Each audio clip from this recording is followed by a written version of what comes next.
Hey everybody, welcome to a special episode of the Irish Wrestling Podcast. I'm delighted today to be joined by Stephanie HYPES. You may know her from her positivity throughout the wrestling media space online. I'm sure you've seen her around WWE press days and press conferences and asking some interesting questions to some of the talent. So we're here to find out a little bit about Stephanie, what makes her tick, what makes her love wrestling so much, and what makes her love you can see it with the 3D, but at Becky Lynch so much. We're going to talk a little bit about her book as well.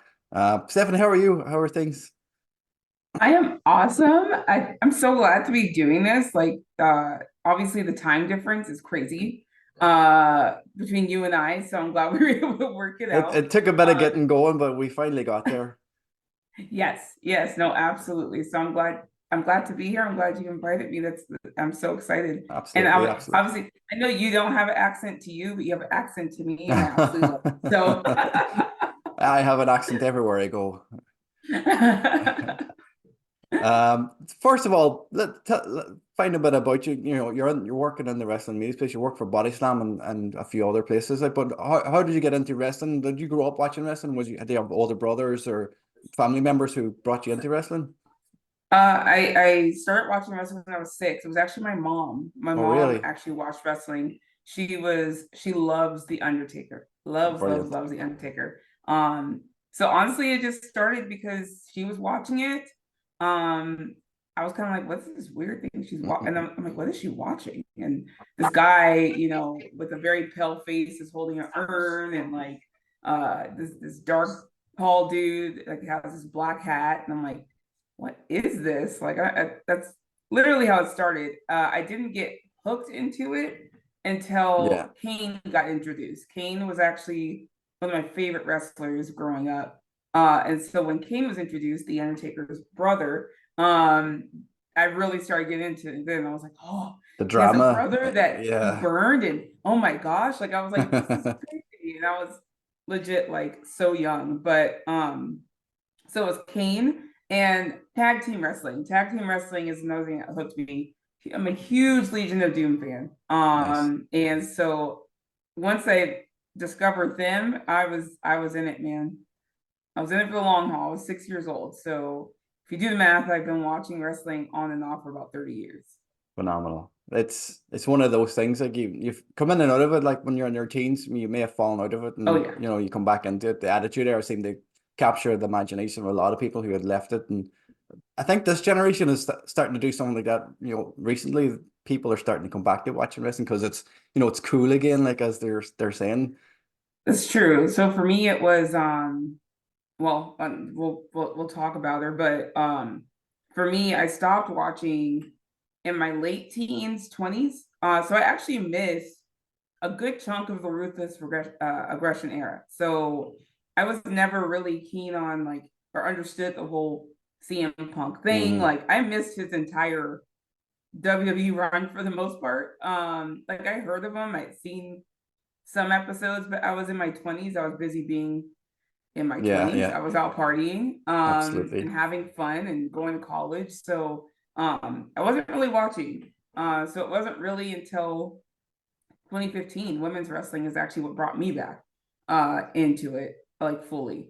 It was the women in NXT and Paige and AJ Lee fully brought me back into it. So I had stopped watching for a good almost 10 years, at least weekly. I think I catch it every now and then if I Yeah, happen to yeah. be home, but it's been a good while I had stopped watching. So the women actually the ones who brought me back in. So to your point, I think some people stopped watching for some years and are starting to come back now because It's it's like, oh, look, it's cool it, again. it's cool. So It's great to see. Yeah, even though they're way behind and you're trying to tell them what's going on, like, but it's still nice to talk to people who that's haven't, who used to, take, make fun of you for watching wrestling, and you're an adult and you watch wrestling, and now they're like, oh yeah, maybe I should watch it. oh yeah, I've never cared. Like I'm one of the people who Yeah, just walk around with wrestling t-shirts all the time. Like and then you get those people who go, oh my God, like I know who that is, yeah, yeah, yeah. whatever. And it's like Yeah, like I'm like, it's cool to walk around in wrestling t-shirts. Come on, guys. We'll get into Becky Lynch in a minute, but how did you actually end up in the wrestling media space? Is that something you studied, or you studying journalism in college or something, or how did you end up working for? It was not a goal of mine at all. Like I said, I came back into it around 2015 watching wrestling. Um, I actually didn't even know there was an online wrestling community until 2019. That's actually when I stumbled upon it by chance. I was like, hold on, there's a whole online community of wrestling nerds that talk about wrestling. I'm like, oh my gosh. I'm like, that's so cool. Because none of my in real life friends really like wrestling the way I do. So you really can't talk to them about No, it. not at all. Um, No. and so when I found that there's this wrestling community online, I just really kind of dove in. But my degree is in marketing. Um, Marketing and media. So that's actually what I do as a career. I am a marketing manager for a venue, for entertainment venue. And so that's kind of what I do anyways. But I really didn't get that job until about a year and a half ago. Before that, I was just doing other jobs that I was just good at. I wasn't really putting my marketing degree to use in a career form. Hmm. But I would have companies hire me as a freelance marketer to help them market their stuff. So that's kind of what I was on Twitter doing before I discovered there was an online wrestling community.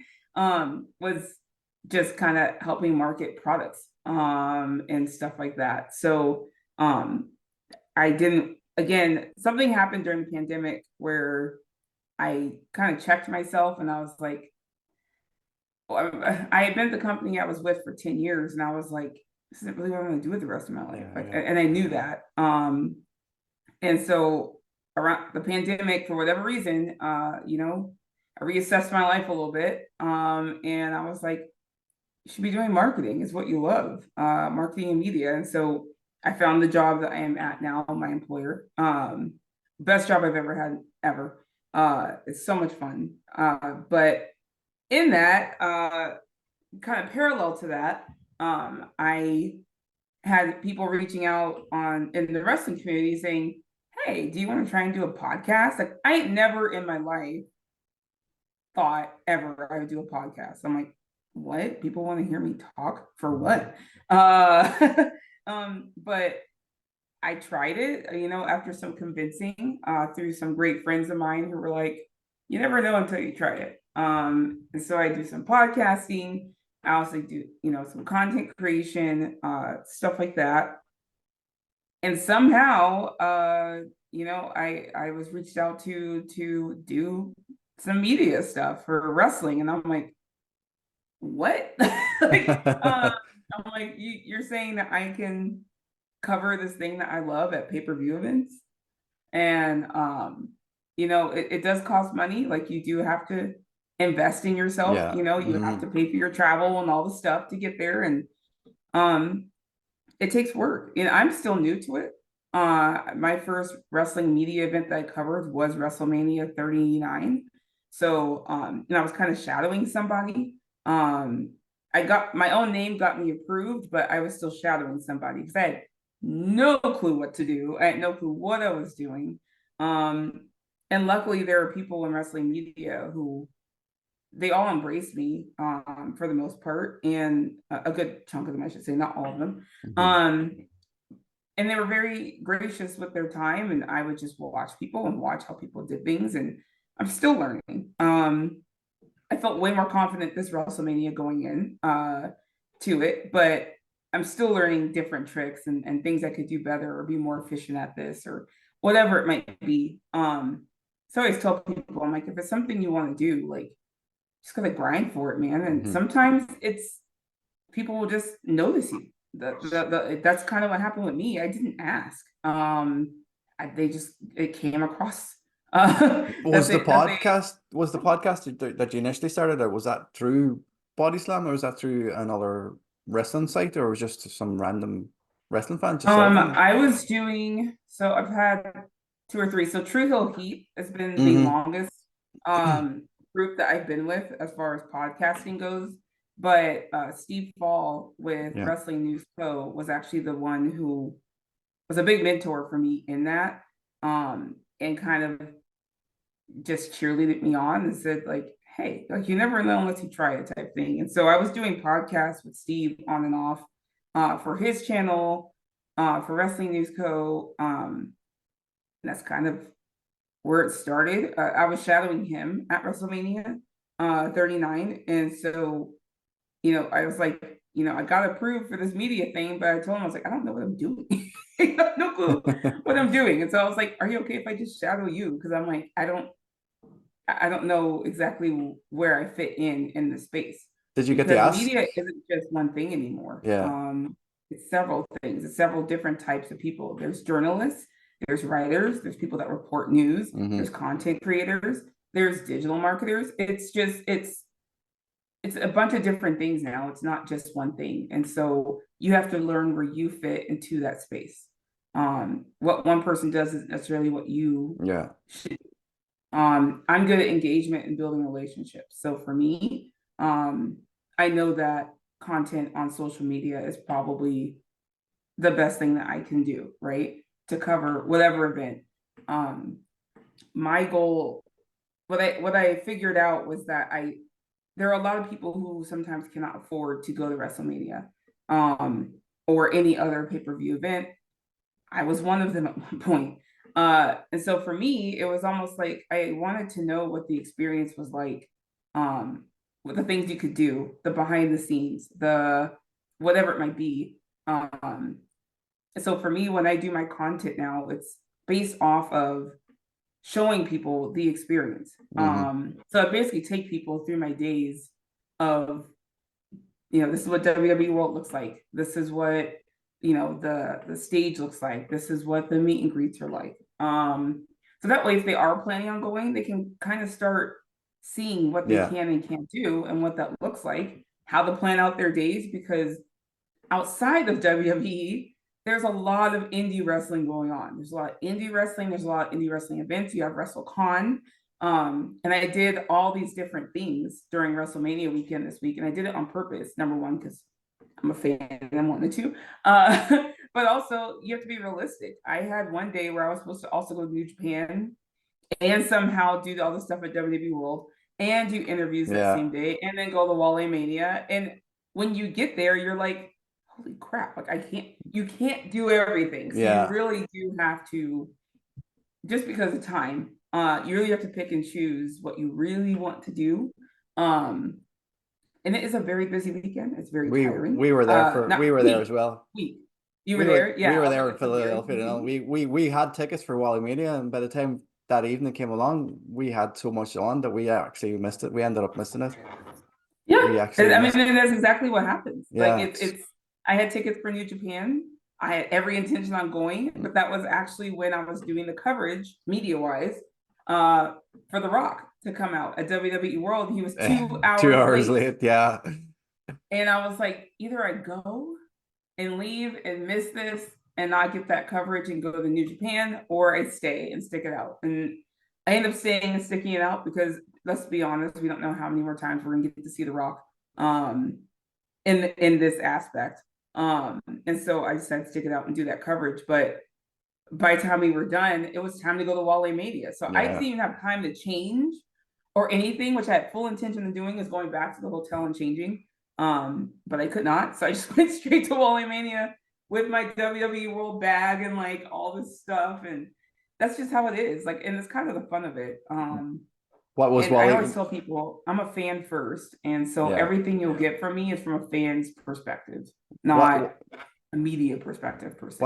What did we miss in Wrestlemania because we were sick and we couldn't get to go to it? It was actually a lot of fun. That was my first Wrestlemania, actually. It's just a really good vibe, man. Like, it was just chill. Everyone was just kind of dancing and just enjoying each other. It's a whole bunch of wrestling fans just enjoying some music. Obviously, there's wrestling guests that do come onto the stage and they'll talk or they'll dance, they'll do songs, whatever. It's just, it was honestly a lot of fun. I'm not a partier by any means. So typically around that 10, 11 o'clock mark, I'm like, all right, well, it's not really go to bed. The other part of that is most people know I am a mom. And so with the time difference, 11 o'clock Eastern was around bedtime for my kids on the West Coast. Mm-hmm. And so I wanted to get back to the hotel so I could say goodnight to them as well. Yeah, so of course. I ended up leaving around like 11. I was there at 6 and they left around 11. So I was there for a good while, but I think it went till almost like 2 a.m. I want to say. And I was just like, I love you Crazy. guys so much, but How, I was like, I gotta go. how do you balance podcasting and life in general with the kids? Because we don't have any kids, but we have a dog. And Uh-huh. whenever we podcast, he's normally chewing our toes when we sit out at and he's barking out the window at people. So it's trying to like pick the right time to podcast so he doesn't interfere or he wants to be on camera. Well, as I think you witnessed firsthand, so just behind the scenes here, this was actually scheduled for last Saturday, Yeah, yeah. everybody. And the time that we had scheduled it for was right around my toddler's nap time. And he literally went down for a nap. Like, you didn't even put him down. He just slept. Like, he just decided to fall asleep on his little couch. And I try not to do these things during that time so he Yeah. can get some rest. If he hears my voice, he will get up. But he had fallen asleep. And so I was like, can we push this back a bit? And then we just rescheduled. But so it's stuff like that. But I do have a very, very, very supportive spouse. I'll be honest. That is pretty much the only reason why I can do most of these things, because I can go to wrestling events and I can do podcasting. It's just in a lot of communication, right? Like, hey, I have this interview at this time. Like, and to him, he knows that means keep the toddler out of the podcast room. And don't get me wrong, kids will be kids. Sometimes he'll just want me, and you'll see it on some of my shows. Sometimes he just walks in and he's just in there, and he's just in the background or talking to me. He's shadowing you. Yeah, I was like, actually have a really cute picture of him and I, where he's sitting on my lap at the mic with the headphones on. He's just talking away. I'm like, oh my gosh. This is the future planned out. Future plan. And he's the only kid as well that I have that likes wrestling. So I'm like, oh, brilliant. Yeah, my little wrestling kid. Have you brought him to your wrestling shows yet? Not yet, because he's only 3. And I'm like, it's so loud. It's so loud. So I think I'm gonna take him to a house show probably when he's like 4 or 5 and just see how he does. Because I have a daughter as well. She's 11. She's like, well, I want to go to WrestleMania. She doesn't even watch wrestling. She just wants to go just because I'm there. And I'm like, maybe I'll take. Number one, WrestleMania is expensive, so I'm like, I don't like to waste money if she's not going to enjoy. But she's there for like the fashion and the food. I'm like, we can do that anywhere, honey. Anywhere. Like, you don't spend $400 for a ticket for you to eat. No, but so anyway, the balancing is tough, but it's not tough. It's just takes communication. Of course. But there's nothing I'd rather be balancing out. There are times it's hard, especially for me. I think it's harder for me than it is the kids, which is funny. Like I told you, like going to WrestleMania, I was there the whole week. I went there a little sooner because of Becky Lynch's book signing. It was on a Tuesday. Normally, I probably wouldn't arrive till almost Thursday, but I flew in early so I could go to the Philadelphia book signing. So I was there for 6 days. 6 days. I flew back on Monday. Oh, you didn't go to Raw? I did not. No. I was like, let me get back home. That and I was tired, to be honest. So I went back on the Monday. So I was there for 6 days, which maybe to most people it doesn't seem like a big. That's a long week. Away from your kids that long. It's actually very hard for me. I start missing them. They start asking, their dad, where's my mom? Like, and I talk to them every day. We FaceTime every day, but it's still not the same, right? So, so as soon as I got back home, of course, they were just all on top of me, just wouldn't let go, and it's like my favorite thing in the world. But what did you bring us back? Yeah, that's usually what it is. What did you get us? And of course, you cannot go anywhere without getting these kids something. Like, that's like their gift for you being gone. Like, what did you bring me? And so, but yeah, even like the older kids, they get it, right? They actually think it's cool. They brag. My daughter tells everyone her school that I'm famous. And I'm like, could you please stop? Oh my God, please stop. Like, she's like, well, you are. I'm like, no, I'm not. I'm really not. She tells everybody that, and she's my biggest cheerleader. Like, she's so proud. And I appreciate that. But I'm like, Brilliant. stop telling people that. How was the Becky Lynch book signing? What did she do? Read extracts from the book, or was she just signing copies? She didn't. The Barnes and Nobles ones are literally just strictly signings. So it was the line was wrapped around the bookstore. So luckily they let us all line up inside the bookstore because it was so cold Yeah. and rainy, and it was cold rain, and I was like, oh my God. I was like, get me inside. But they had a line wrapped around the bookstore on the second floor where the signing was, and then the rest of the line continued downstairs on the first floor. It was actually insane how many people were in there. But it actually went rather quick. Like it was pretty efficient. They had everyone kind of have their books already open and ready to sign on the page it needed to be on.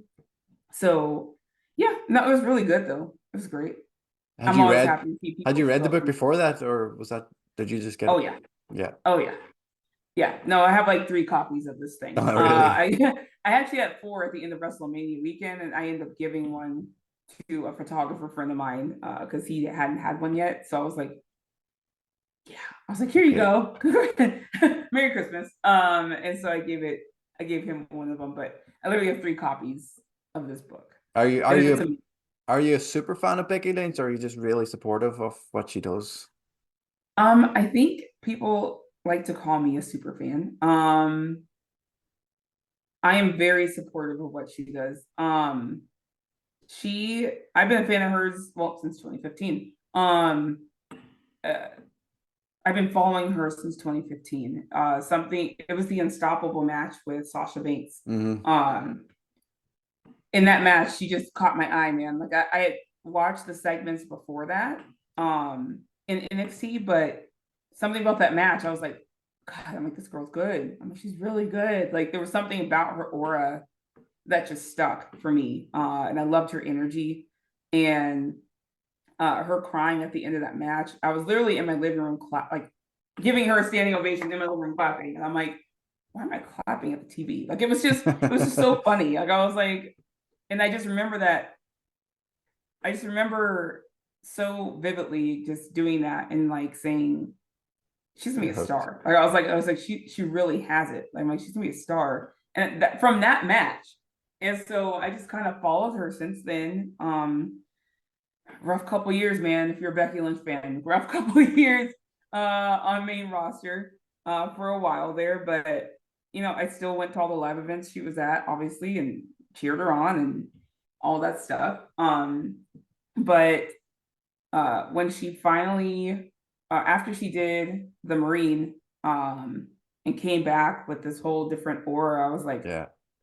oh shit, like she's carrying herself a little different. Like it was pretty cool. And then obviously the slap her around the world happened, and I was so happy. There could have been a louder person in the world than me that day when that happened, because I'm like, finally, I'm like, thank you. But man, this woman, I'm so proud of her. And some people know, some people don't, but in 2020, her and I actually both ended up being pregnant at the exact same time, which is wild. I had found out I was pregnant the week before she announced her pregnancy on Monday Night Raw, and I was like, what? I was like, that's crazy. So our kids are about 3 weeks apart in birth, and it's pretty cool. So in 2020, though, the summer of 2020, she reached out to me. And I interacted with her online, like on Twitter and stuff like that. But she had reached out to me in 2020, just saying like, congratulations. I saw that you're pregnant as well. Like, how crazy is that type of thing? And I'm like, I know. And she told me her due date, and I told her my due date, and I was due after her. But I was just like, that's crazy. But ever since then, like we just had been talking through pregnancy, sharing baby links and clothes and fun stuff like that. And yeah, we've just built honestly this friendship, which is pretty cool. To have your favorite wrestler in the whole world become a friend of yours is pretty awesome. And so whenever I get to see her in person, it's pretty cool. But I hadn't seen her um, besides a live event or two, which is a whole nother thing, because obviously she's busy, so I can't like just sit there Yeah, and of talk to her. course. But I hadn't seen her in person until in Philly, since me and her have really built this friendship. Yeah, So I yeah. was like, I told my husband, I was like, is it gonna be weird and awkward because we've been talking for like 4 years Yeah. and like she's seeing me in person for the first time? Like, I don't know. But of course, as soon as she saw me, and there was a video that I posted of the Yeah, I book saw. signing, and she's just so happy. Yeah, And yeah. I was like, okay, I was like, she's happy, I'm giddy, whatever, and like it, and it was fine. And then we talked some more at the meet and greet at WWE World after it was all done. Uh, I went back over and we just sat there and chat for a little while. But one of the reason why I support her so much, and this is why people are like, it's not just that she's my favorite wrestler. I think she is one of the most brilliant wrestlers to ever step foot in the ring. And you have to really understand what she's doing in that ring to appreciate her for what she does.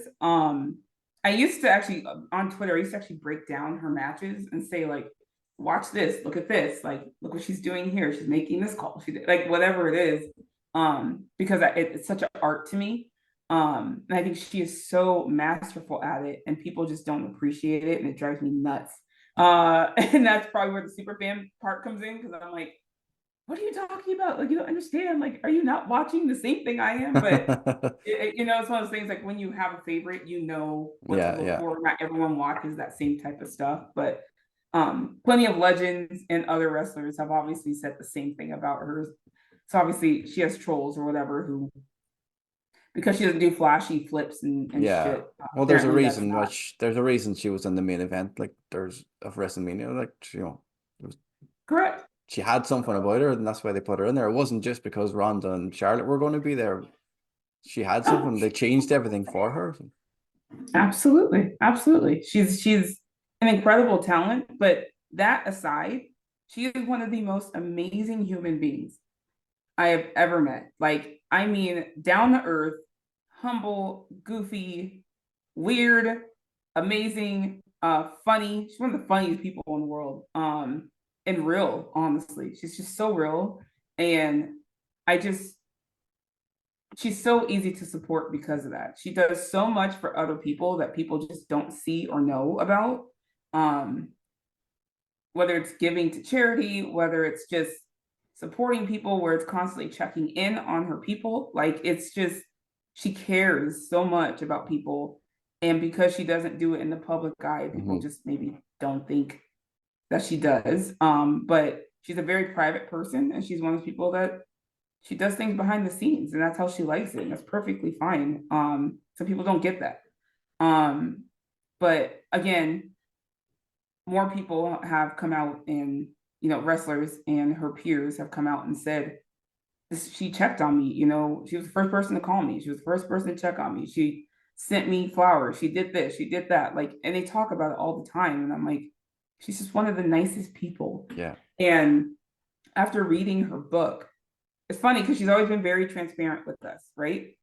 But after reading her book, there's even more transparency there about, the girl and woman who constantly questions herself, constantly doubts herself, constantly, is like, is this right? Should I do this? No, like she's human, right? Like the rest of Absolutely. us. Absolutely. Everybody has the And same doubts and fears. Like, are you good enough for what you're doing? absolutely, Should you be doing it? Or absolutely. And what's even more incredible to me, because I have lived overseas most of my childhood, I lived outside the United States. And so to see someone come from Ireland and have this dream that seems so far-fetched, and somehow just watching this stuff kind of happen through the book that kind of fell into place, that she kind of missed out on, but it worked out in her favor in the end. Like whatever it might be, just reminds people that your journey in life is purposeful. Your journey in life is meaningful.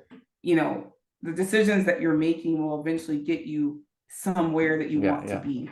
I should say somewhere that you're meant to be. And it's just a good reminder of that. She wasn't the chosen one. She wasn't the one that people were betting on. And she bet on herself.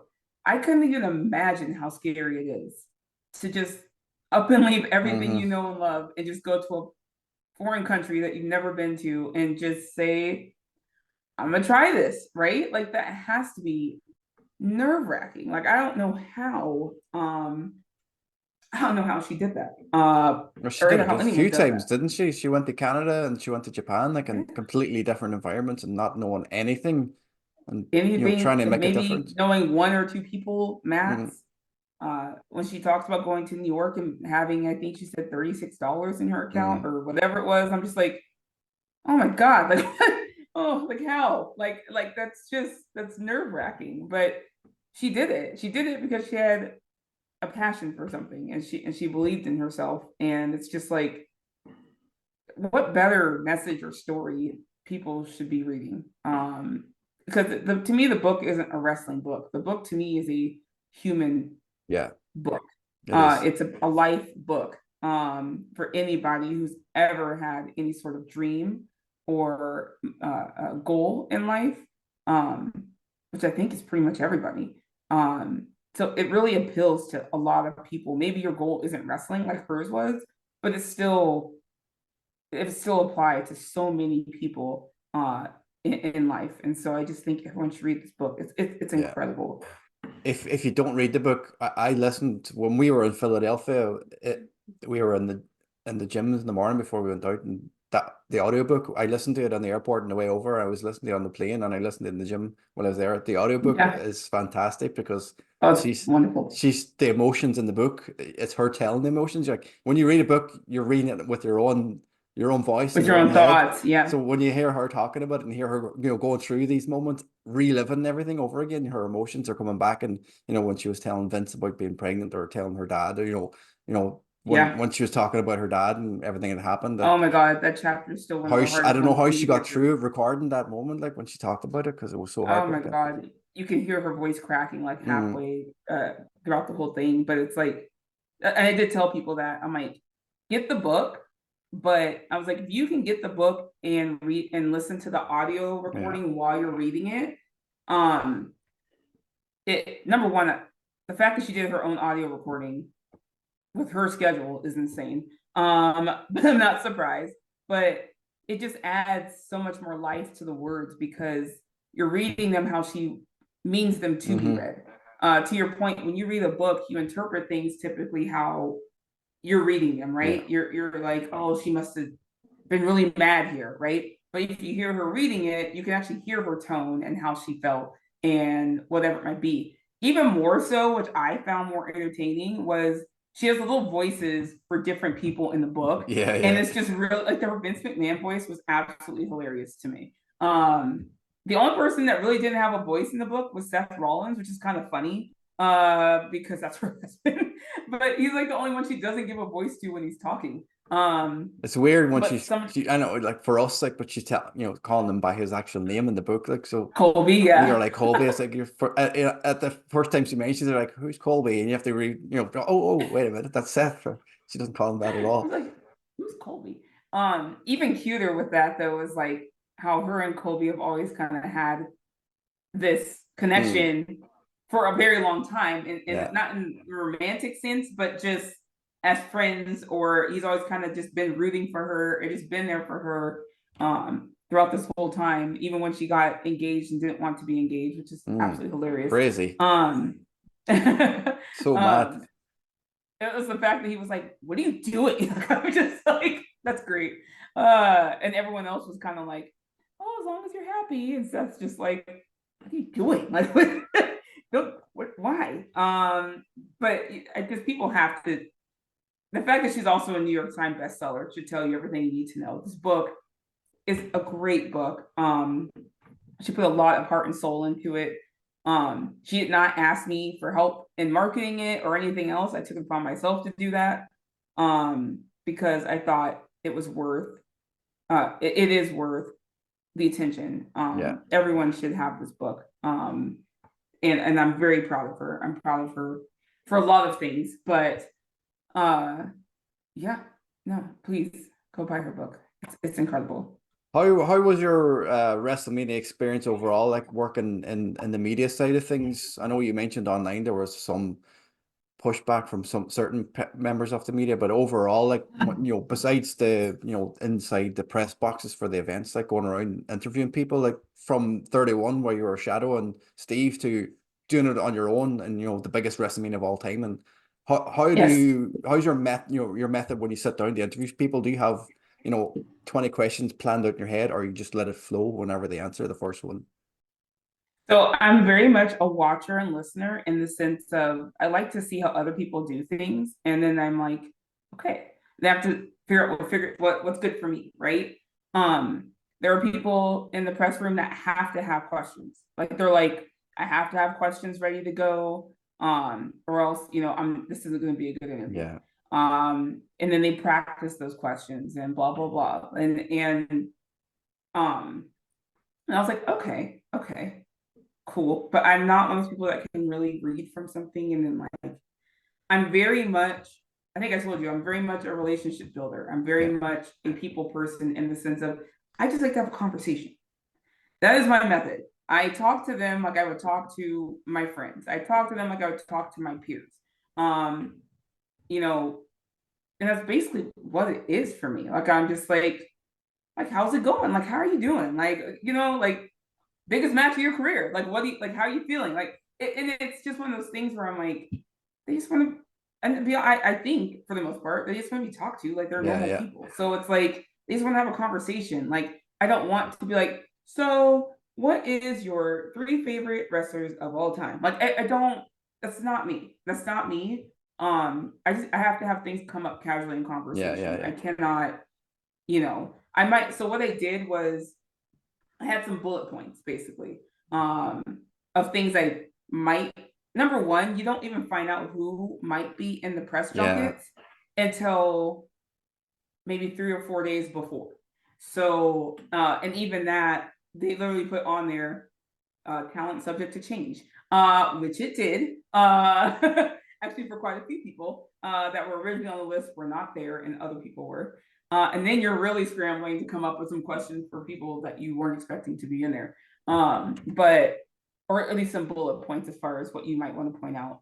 Then you have to think of your strategy, right? So we're there for WrestleMania weekend, but you don't necessarily want to just ask about WrestleMania because you want to have content that you can post later on as well. Because everyone's going to be posting WrestleMania content, right? And it's good to have some of those, especially for like the champions who have title matches. You do want to ask about WrestleMania, but you also want to ask some questions that that you can post later on for content for your channels and stuff like that.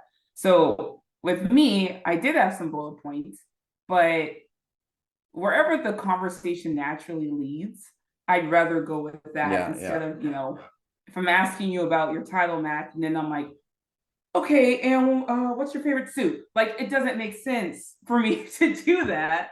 For conversation has nothing to do with, do you see what I'm saying? Yeah, I know people who do that. They're just random. They ask questions, obviously, they planned on their head and they still ask it anyway, even though it doesn't flow with the conversation at all. With the conversation at all. And so for me, the conversation just has to lead there, or I have to have a transition of some kind, like,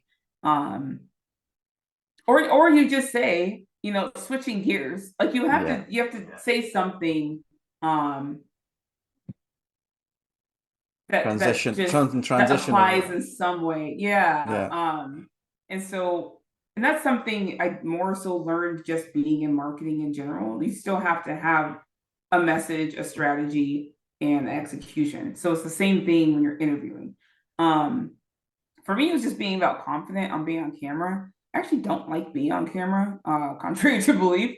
So for me, it was just like, oh my God, do I look weird? Like, am I holding the microphone right? What do I do with my other hand? Like, it was stuff like that I was worried about. Like, I'm like, I look stupid and foolish. Like, and that they keep changing the setup in the Yeah. junkets as well. So you kind of don't know what to expect when you go in. So this one was completely different than any other one that I had seen. They actually had some lighting for us this time You were too, which I was on like, seats. They had stools and seats for everybody, didn't they? They don't they had normally have that. stools, yeah, and lighting, which they had never provided before. So I was like, this is nice because being of darker skin, sometimes those conference rooms are really dimly lit. And so I was like, I actually brought my own light this time because I was like, just in case it's dim again. But they actually provided lighting this time. And I'm like, thank you. But I think your question was like what the difference was between 39 and 40. I think my confidence for one. Like you have to kind of go in, like I was nervous, but you have to kind of go in going, they chose me to do this for some reason, Yeah, right? yeah. So be that reason, be that person that they see and love. But also you brought up uh I didn't have issues with media. Mm. There were a lot of things that not a lot of things. It wasn't a lot of things. It was I didn't, I guess maybe it was naive of me, but wasn't aware about how cattiness and jealousy and whatever can get into things. Territorial. Kind of. Yeah. So I don't, until this day, I don't know who, but I did have one run in where I had actually introduced myself to a media person. And they just kind of brushed me off. And I was like, oh, like I was just kind of like, oh, like I really enjoy your work. Like I think you did a great job with this and that. And they just kind of looked over at me and scoffed and just walked away. And I was like, okay. Like I was like, never mind. Like Why? and that was very disappointing. Yeah. And so I was like, whatever. And then for the press box, so I did not know this. Again, being newer, but on our press passes, it says, at least this go around, it said, WrestleMania Saturday, and then the next night said WrestleMania Sunday, but it said press box on it. And then there were some other ones apparently that I did not know that said press box only. So some said press box, some said press box only.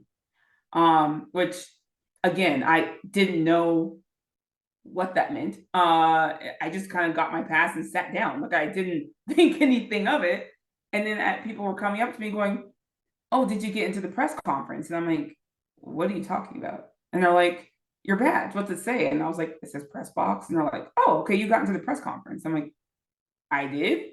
So I guess the ones that said press box only truly meant you're in the press box Yeah, for the yeah. show and then you leave. Press box, the ones that say press box meant you got into the press conference. Which again, I didn't know that was a thing. As far as what to look for. And so I guess what happened was a couple of things. So night one, I was in the press conference and I got two questions. I asked Rhea Ripley a question and I asked Bianca, Jade, and Naomi a question. Most people don't get two questions at the press conference, I guess. Just because obviously there's a good number of us in there. Most people don't need to get two questions, right? So I guess that was Frowned is that your upon. doggy? Yeah, he's looking. He has a girlfriend. There's a dog across the road, and it's a female, and he is obsessed with her. So he won't leave her alone. He's whining out the window at her. He's pining for her. Oh, that's so cute. He's like, it's his girlfriend across the street.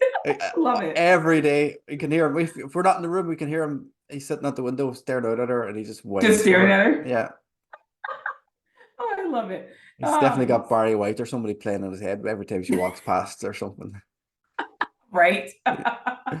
He's little heart eyes as she's Yeah. walking by. That is so cute. Sorry. So I guess so normally you don't get two questions in the press conference. Yeah. Sometimes you do. It's very rare because there's a number of media people in there that you don't. So I didn't find this out till the next morning, but I guess there were people upset or making comments like, why did she get two questions? And I was kind of like, is it that big of a deal? Like they didn't say it to me, but I Yeah. was just kind of like, I didn't realize. I'm like, I guess. It's like I didn't. I You was like, just hey, thought, like give me all the questions. Like I was just yeah. kind of like Well, the if first one, I actually didn't even raise my hand, or I did raise my hand for Rhea, but someone already asked my question, so I put my hand down. And then they came up to me and they were like, hey, do you want to ask her a question? And I'm like, yeah. sure. And then I had to think of something else because I'm like, oh, they already asked the question. I won't do it. Yeah. And then Trinity or Naomi, Bianca, and Jade came out, and I was like, oh, I want to ask them a question. But then I knew that the wrestling club also wanted to ask them a question. So I was like, is it cool if we ask, the wrestling club's question? And they're like, yeah, sure, absolutely. So I did. But so anyway, so the next day I heard that there were comments as to why I got two questions, and I'm like, okay. And then um, later that afternoon, so when we went back to pick up our credentials for night two, I got into the press conference again. Some of the people that attended night one did not get into the press conference again. I did. And so, and a couple others as well. It wasn't just me. There were a couple other people that also got into night two again. Um, but talking to one of my friends in the media, I guess there were comments made as to why I got into night two as well. And it I started getting, I kind of shut down a little bit because I was like, do they not think I should be here? Like I started questioning myself a Yeah, bit. it's kind of like Um, Mean Girls, but for wrestling media. Like, they're I guess looking like they to didn't, question again, they didn't people say why anything they're mean to sitting on me. their table. You should be sitting over some other table with somebody else. You're not, good enough to be sitting on our table, which is, stupid at this stage in your life. Like, is the last thing you should be thinking about. Well, I'm like, we're all adults, Yeah. like, and and in the end, it's up to the PR team, whether it's AEW's Yeah. PR team, WWE's PR team. I'm like, if they want someone in there, they'll have them in there. If they don't, they don't. And it's one of those things where it's like, I, I don't know why they chose me. I have absolutely no clue. But I'm like, let's not, we're adults. Like, let's not be weird about it. And I don't know. It just it what's it called? Imposter syndrome. Yeah. Imposter Well, syndrome started hitting me a little hard because I was like, do they not think I should be in here? Like I didn't know. Um, it's a but it's a boys' club, is it? Like the wrestling media space itself, like in the press conferences, is mainly a boys' there club. there are a lot of men, but there are more and more women in the press box, which is amazing to see. Yeah. Some great women, some great talent. Can we use more? Absolutely. There is we are outnumbered a little bit, but there's a good amount of women now in there, whether it's photographers, Hmm. journalists, content creators like myself. There are some great ones in there now, and there's more and more in the room, which is amazing to see. So either way, it's just one of those things where I just got into a funk about it. I didn't mention it to anybody until I posted it on Twitter, where I was like, I did have this issue, and I was like, luckily I have good people surrounding me that they were just like, fuck all the noise. Basically, Yeah. they were like, just do your thing. I'm like, Use it as fuel to prove them wrong. Like the women's revolution and wrestling, like, they proved to the men that, they could do it too. So in wrestling media yeah, space, now the women have the chance to do it, prove to them that, you belong just in the same spot as they do. absolutely. So it's just one of those things where it had gotten to me a little bit. And at that point, it was Sunday. I was already kind of missing home at that point. So I was just kind of like, but I'll be honest, WrestleMania kicked me out of that funk real quick because that opening match with Drew McIntyre and Seth Rollins and everything at the aftermath after that with CM Punk and Damian Priest kicked me right out of that funk because I was like, Yeah. it's just like, okay. And wrestling tends to do that, right? It's Yeah, healing. completely. It's um sometimes it's just great sometimes to kick you out of your mindset a little bit. Yeah, So 100%. Yes. Um, right, I've kept you long enough. Before I let you go, we always finish our interviews and talking with people. We always do a quick fire quiz. So I like yourself. Normally, I just do bullet points for interviews and stuff. We don't really write down stuff, but this is the only bullet points that we do where it's some specific questions. So it's just 10 things Yes. everybody should know about you, not specifically wrestling, just life in general. Just as get a bit more information about what makes you tick. Oh, Um, 10 things? 10 things, 10 quick fire questions. So, are you ready? Okay, I'm ready. Okay. Tea or coffee? Tea. Beef or chicken? Chicken. High flyers or storytellers? Storytellers. Tap and go or cash is cold hard cash? What was the first one? Card or cold hard cash? Card. Yeah. Streaming service or movie theater? Oh, shit. Um, with a toddler right now, streaming service. Nice. Uh, Controversial, at the minute, Kendrick or Drake? Ooh, Kendrick. Nice. Uh, Favorite interview you've ever conducted? Oh, I'm gonna say the one from Wrestlemania 40 because it was amazing. Dakota Kai and Io Sky. Nice. Favorite match of all time? This is people normally get stuck. They can, we can have one or two if you want to put in a few. There's ones there.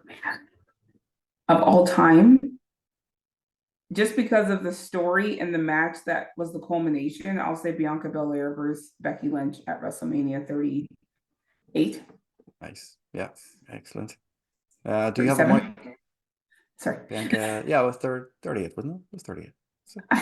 But that match. A Mount Rushmore of female wrestlers. Woo.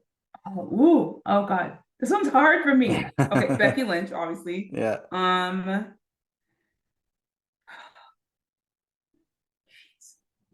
Bailey, Lita. Oh my God. Wow. This one is interchangeable for me, this fourth one. So I can say Mickey James, I can say Trish Stratus, I can say Jacqueline. I'll say Jacqueline. Jacqueline, yeah, nice. She was my first favorite female wrestler, Jacqueline. That's nostalgia is always going to win over everything else. Yes. Last question. Big time Bex or the man? Ooh. Oh. God, I love Mia Hill. Becky Lynch, man. She was fucking awesome. She's awesome no matter what, but the fact she can tell people off and not have any repercussions is amazing. I don't, oh my God. I'm gonna have to go with the man just because it was her coming out, if that makes sense, her breakout. Yeah. The man is the reason why she became the GOAT. So I'm gonna go with the man. But Big Time Bex, man. Yeah. God, I love Big Time Bex. Who would win in a fight, the man or Big Time Bex? Big Time Bex, because she'll cheat. Yes, absolutely. That's 10 things we should know about you. Stephanie, thanks for playing. Can I ask you a question? Absolutely. So obviously you're from Ireland. Yes. How do you feel about Becky Lynch? Have you been following her like this whole time? How do fellow Irish folk feel about Becky? Becky's controversial enough in Ireland. She was for a bit, after she beat Ronda and Charlotte, people were obsessed because somebody Irish was main eventing WrestleMania and it was a female, and she representing Ireland, and everybody was obsessed with her. And then the old cliche of WWE may have overbooked someone and they were throwing in, oh, don't do this to her kind of thing. Once she went away, she came back, and then once she beat Bianca, I think people were kind of confused of how do you make her a heel, how do you make the man a heel. I don't think anybody understood her heel character. So people kind of, and I'm not saying they got sick of her, but she was always there. I think less is more when it comes to wrestling sometimes, and I think less with Hmm. Becky is a good thing for her. So being champion now after losing at WrestleMania has probably kicked that old chestnut back into play of like, oh, do we want her? Does she need a title anymore? I don't think she needs a title anymore. I think she's gone to that stratosphere now where, losing doesn't affect her, and she can It just does put not. anybody over like she did it for Aoife. It's Lyra Valkyrie. Like she was Aoife to us like in the Yes. Indies, six over here. So when she put her over in NXT, it seemed like maybe that was her new thing to do, is like help the younger talent and bring them up to her level. So I don't know, maybe Liv Morgan and Becky, maybe that's something that'll happen. I'm not sure how Yeah. that match is going to play out. I have absolutely no clue. Yeah. I tell people all the time, I was like, the reason why we get along is because I don't ask her about finishes to matches. I don't ask her about those things. But I was just curious. Like I know she was on the Late Late Show, Hmm. which apparently is a big deal in It's the UK and well, Ireland. technically, it's the longest running chat show in the world. It's been around since the 60s, non-stop. Like it takes a break in the summertime, but like it's continuously been going with 3 or 4 different hosts since the Oh 60s. wow. Oh Yeah. wow. It's a big deal. It's just, it's one of those things that, like the chat shows in America have been around for a long time. It's like Letterman or stuff like that. It's very part of the culture. If you get onto that, Yes. you've made it if you get onto that show. Gotcha. And wrestling in Gotcha. Ireland isn't really a big thing. Like the indie scene in Ireland is great, but there's a limited amount of fans in Ireland who go to indie wrestling. People know what WWE is because Right, of being on right. TV, but they're not actual wrestling fans. So getting somebody on TV, they talk about it. Like Sheamus has been on it in the past. Becky was on another chat show last year as well, which I think ended Yeah. up kind of controversial because the host kind of Is that the questioned. one with the really rude host guy? Yeah, Tommy Oh Tierney my kind of God, asked I her a was real so question. pissed Yeah, at that dude. yeah, I was yeah, like, ew, I'm like, what is this? yeah. I think he And was everyone's trying. like, well, he's just like that. I'm He's like, a stand-up comedian, so he probably just did it to try and wind everybody up. Just yeah, yeah, people were pissed. Like yeah, they were. people who aren't from Ireland were like, what the hell is this? Why would she go on this show? Like it was so funny. I remember everyone being so mad. Yeah. Right before I let you go, one last question. You're pushing for Baron Corbin. They have fans named after him. What's the poll? Say you had a poll out today. What's Oh, the let's see what? what the poll's at. Hold on. Let's see. Let's check the poll. I haven't checked in a while. So yeah, I figured. So first of all, every time Baron Corbin goes to France, he gets like all these chants, and they Mm-hmm. were like, and I love it. I've been a Baron Corbin fan for so long, like since like Lone Wolf. Like just love this man. Like I just think he's great. Through all the dumb phases, the only phase I didn't like, honestly, was Happy Corbin. I was like, ew. Yeah, it Like was. go back to being like bum Baron Corbin, please, because I knocked the Happy Corbin stuff, but uh last night on SmackDown, he got chants, guys. They were He was a chanting his name in the face. United He States. was I'm like, clapping hands with people on SmackDown. It was like, this is so weird. I was like, babyface Corbin on the main roster is crazy. Like, I was like, I'm not even ready for this. But and actually, just fun fact, Baron Corbin was also my very first interview ever as a Well, WWE really? superstar at WrestleMania 30 or no, SummerSlam. SummerSlam last year. Steve let me step in and actually interview because I think I told you I was shadowing him. Yeah, But he actually let me, he's like, do you want to try it? I'm like, absolutely. You and had a Baron question. Corbin was literally my very first What do interview, you and I was know? not prepared. Do you know what your first question was? Something you can you'll go back and what was your first ever question to a wrestler? Well, the first thing I said to him, I was like, first of all, I'm like, this is my first time interviewing ever. So I'm like, just, I apologize in advance. I literally just told him, I was like, I'm so sorry. Like, this Absolutely, might get be it my out of the fault. way. You know what I asked him about? Because it's what, like I said, I've been following him for a very long time. And I actually asked him about something that I love, and that's his grilling. I asked him, I was like, are you going to get a cookbook anytime soon with all your grilling recipes? And he just started talking about it, and he's happy because he loves grilling, man. Yeah, yeah, it's So I think that crazy. was actually the first question but I asked about his grilling, and that makes me so happy. Because he was all lit up, like, yeah. He did Excellent. say hopefully one day he'll do a book, and I'm I'd like, love that. That would be cool. Like to have a wrestler have a book that's not about wrestling. I guess not about wrestling. Yeah. cookbook. Oh, Well, absolutely. Like that's Renee that's Young has a cookbook. I'm yeah, like, that's right. Yeah, but like um, that could be a new character for him as well. Like if he's Grill Master Corbin. That'd be perfect. kind of like the Shockmaster. Exactly. Perfect. Perfect. So I had made a joke last night that Baron Corbin fans would be called Corbies from now on my podcast. And so people started saying, like, are we Corbies then? And I'm like, oh, let's do a poll. And so I said Corbies, someone else suggested Corbinites, someone else suggested Corbs, and then I wrote other. So right now Corbies is winning 55%, Corbinites 39%. So I think it might be someone else suggested the Barons.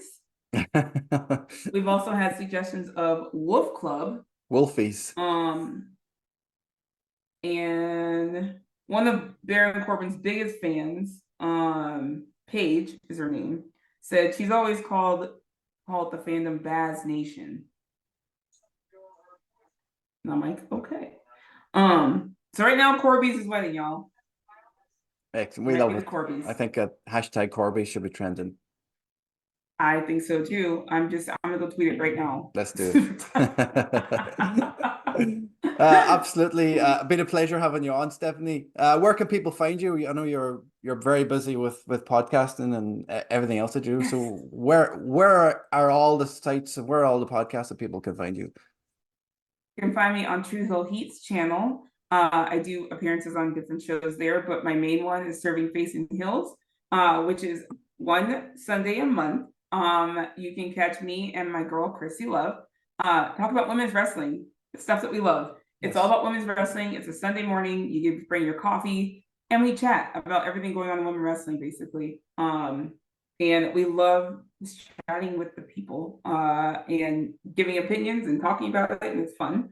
And you can also find me on Body Slam Net's channel now. I do a SmackDown recap show right after SmackDown called Know Your Role, also Nice. with Chrissy Love. Mm-hmm. And sometimes we have different guest appearances because let's just be real, it's Friday night. Sometimes there's plans on Friday nights, and so sometimes someone will step in for me. Sometimes people will step in for her, and then sometimes it's us. So it's really cool. For me, it's a way to get other content creators and podcasters on the show that might not always have one or have the platform to do so. And so whenever I have a chance to bring someone in, I absolutely do.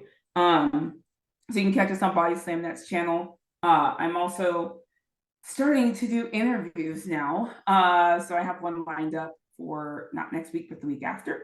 I can't say who yet, but you can catch, those will be on Body Slam Net as well. And so, yeah, and of course, you can always catch me on X under @StephanieHypes. And you can catch me on, X Twitter. I still call it Twitter. I hate the word X. I don't call it X. You can catch me on Twitter @StephanieHypes and Instagram @StephanieHypes with 2 S's at the end. Fantastic. You can find us all as well, Irish Wrestling 8, on all our social channels, and you can check out Mark O'Brien. I'm not sure if you're aware of Mark O'Brien, Stephanie. He does work for Body Slam as well. His interviews. We've been kind of collaborating. I've been editing all his videos for him, so we've been sharing them across all our social medias. So he was over at Backlash, so we got a few interviews over there, and he's interviewed. He's interviewed Bobby Fish. That'll be going up soon enough, and he interviewed Moose, TNA champion Moose, recently as well. So that's out.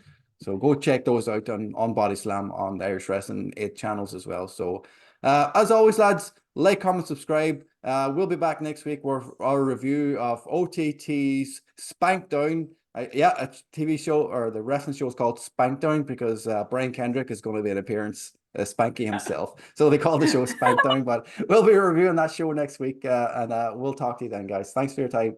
Thank you, Stephanie. I am Irish. Thank you. How do you say bye in Irish? Slán. Slán? Slán. Slán. Slán.